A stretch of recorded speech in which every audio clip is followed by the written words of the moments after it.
Good morning, Bulldogs. Happy Tuesday, February the 2nd.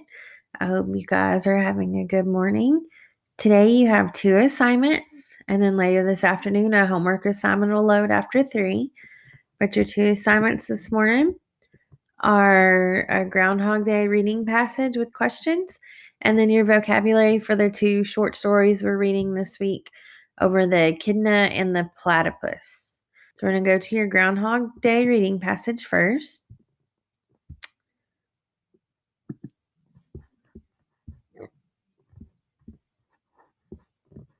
All right, let me get bigger. Groundhogs and Groundhog Day. Groundhogs are mammals and a part of the rodent family. More specifically, they fall into the same family as land squirrels. Rodents are recognized by their large incisor teeth that are used for gnawing. Groundhogs make their homes in many parts of the United States, but mostly they are found in the northeast or central parts of the country. Groundhogs are hole diggers.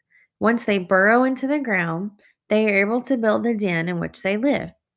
An average groundhog is about 20 inches long and weighs approximately 12 pounds. They are mostly herbivores, which means the majority of what they eat is vegetation, such as grass and berries. Starting in about late October, groundhogs will enter into hibernation.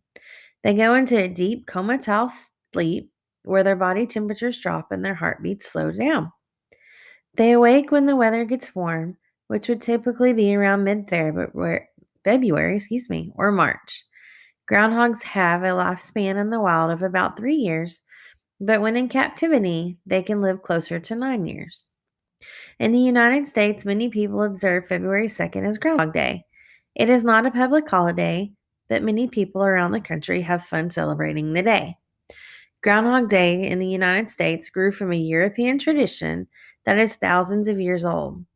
With that tradition, people believed that a badger, a member of the weasel family, had the ability to determine when spring would occur. The badger would help decide when they should start planting their crops. The tradition says that if the badger sees its shadow on February 2nd, then it will be frightened and go back into its burrow. That would mean there is another 6 weeks of winter. If the badger does not see a shadow, there will be an early spring. Many Europeans settled in the state of Pennsylvania, so their tradition of the Groundhog Day is very popular in the state. When Europeans first settled in Pennsylvania, there were not many badgers, so people carried on the tradition using the more popular groundhog. Punxsutawney, Pennsylvania, holds the largest Groundhog Day celebration, and even though many states have their own groundhog for their local celebration, Punxsutawney Phil in Pennsylvania is named the official groundhog. People from all over the United States await his appearance to help determine when spring will begin. Remember, this is simply a tradition from thousands of years ago, and because the groundhog is frequently wrong, weather specialists do not think it is an accurate way to predict the weather. All right, so that's the reading. Let me pull up the questions, and they will pull up in forms.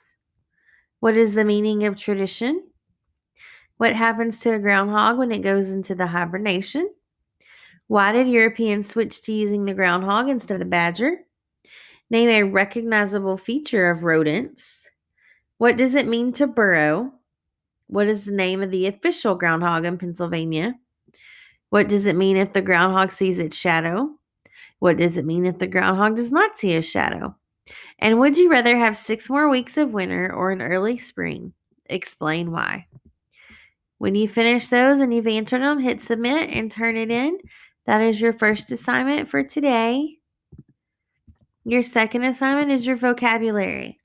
This is the vocabulary for the 2 short stories, informational stories we're reading this week. The first one is called The Weird and Wonderful Echidna. And the second one is called The Very Peculiar Platypus. All right, so let's pull up the vocabulary.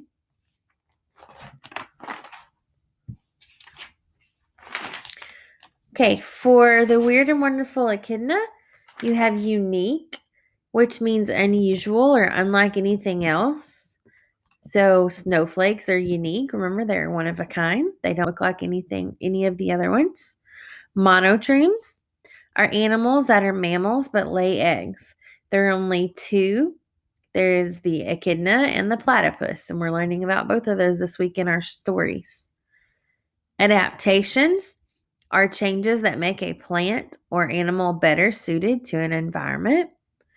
We talked about adaptations and how they change. Remember, yesterday we read about the primates of the lemurs and how they are different depending on their environment. A burrow is to dig a hole. So we have a guinea pig at home and he likes to burrow down into his hay. And then sense is anything related to your sight, sound, touch, taste, or smell. So your 5 senses.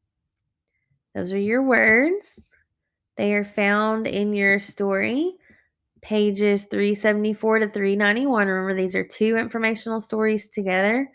So in forms, when you're finished looking them up, you have what is the definition, use it in a sentence like we always do for all 5 words. Right? When you finish, hit submit and turn it in. Those are your 2 assignments for today. You will have a homework assignment loaded at 3. That's just a short reading question, 1 question. If you're missing any of the assignments, the homework assignments, get them done so I can give you credit. If you have any questions, send me a chat. And if you don't, I will talk to you guys tomorrow. Have a wonderful Tuesday.